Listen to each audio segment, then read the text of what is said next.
માનવતાનું સાચું માતમ ખવરાવીને ખાવાનું, માનવતાનું સાચું માતમ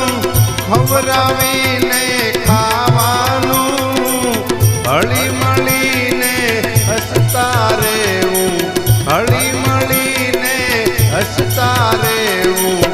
જન્મા એમ જ જાવાનું, હળી મળીને હસતા રહેવું, જન્મા